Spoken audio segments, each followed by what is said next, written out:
Good morning. Good morning. Thanks so much for watching. I hope you're safe and well. I hope you haven't got a cold like what I have. And I also hope that your day is going a bit better than mine, whether you're watching live or you're watching on catch up, because everything seems to be not working today. And this is day 22 of this cold and cough. So, however, we are carrying on regardless. First thing is, in today's Chemicals Coffee Time newsletter, I do have a bit of a rant about the EC's proposals for label changes. And shout out to our friends at Hibiscus who've done a really good summary, and I will put the link below this video later on to their summary as well, because it just sums it up nicely.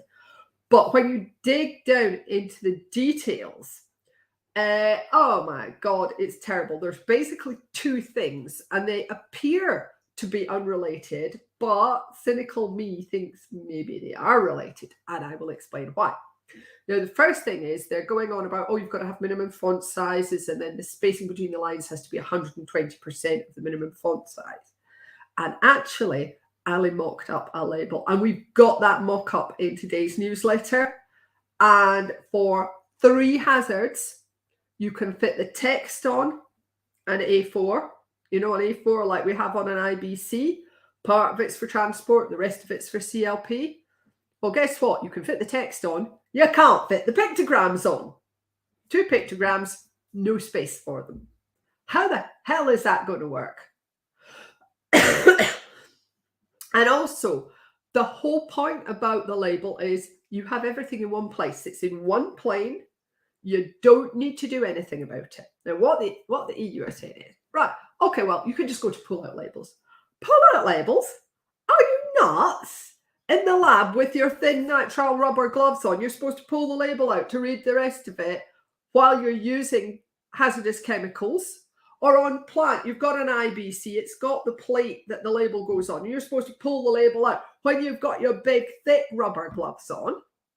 Do these labels even exist?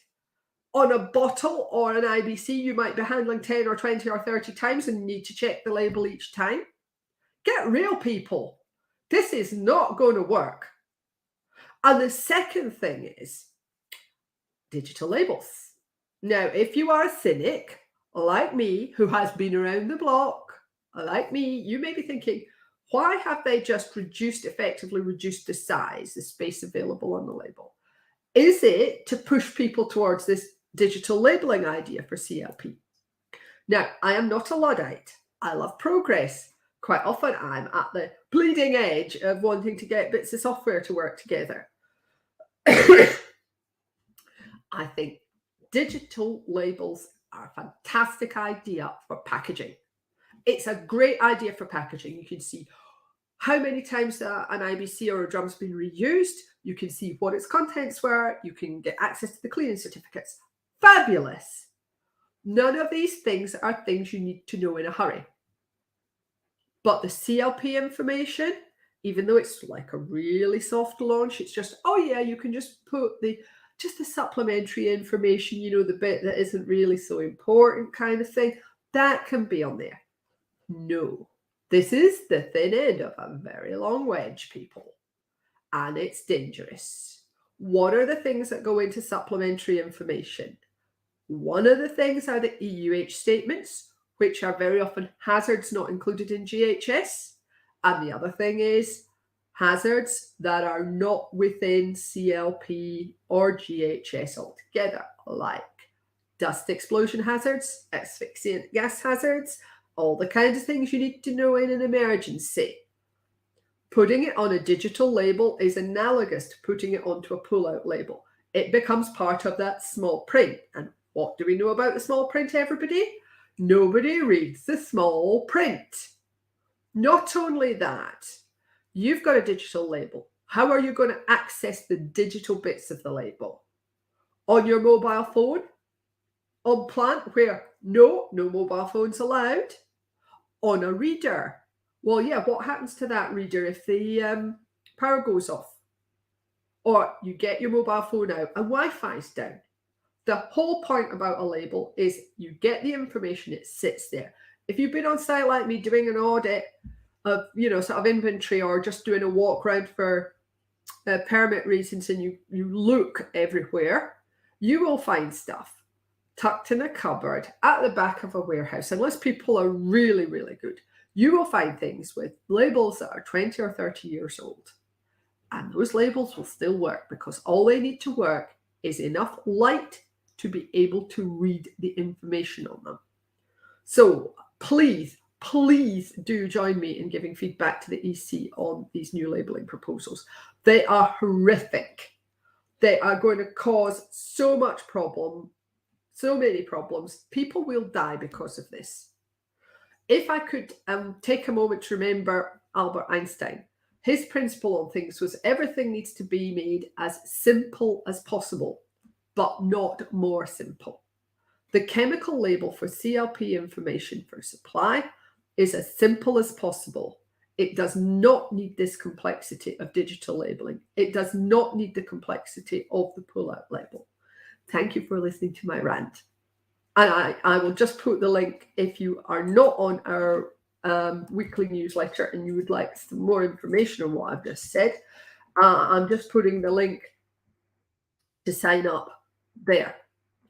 I do apologize. Now, in slightly cheerier news, CLP Mastery Accountability Program, which is our flagship training program on all things CLP, GHS, safety data sheets, notifying for CLP, etc. That's starting again. We've got our spring round. We've also got a round in the autumn that starts in September.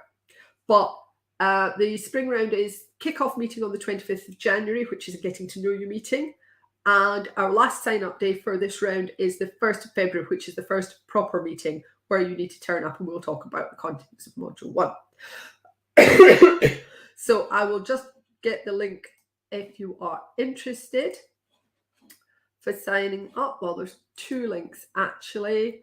There's a link for information.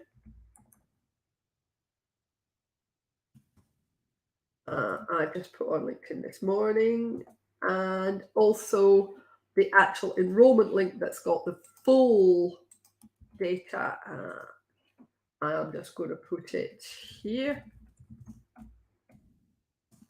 as well. It's now below this video. It would be great to have you. It's a really thoroughly comprehensive course. Everybody who comes on thinks it's really good, which is very nice of them. We have so many ways of supporting you through the course. We think it's really useful. And the theory behind it is to bring you up to our standards, to create peers so that you can go out and do things in the same way that we would. So sorry today. It's just, this cold is such a pain in the neck. Anyway, our last thing is, of course, traditional. It is reasons to be cheerful. And of course, we are on. Oh, sorry about that. Young Sheldon. I did say I was having a crap day today. And this one is 0 doesn't exist. So I'm just putting the link below this video as well. Good job you can't catch this over the internet, isn't it?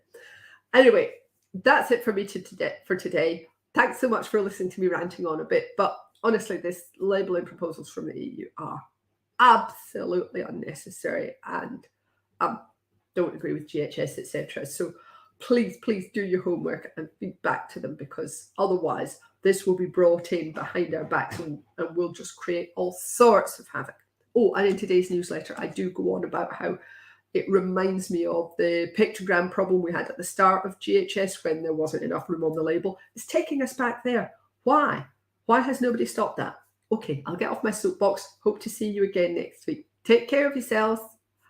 Bye.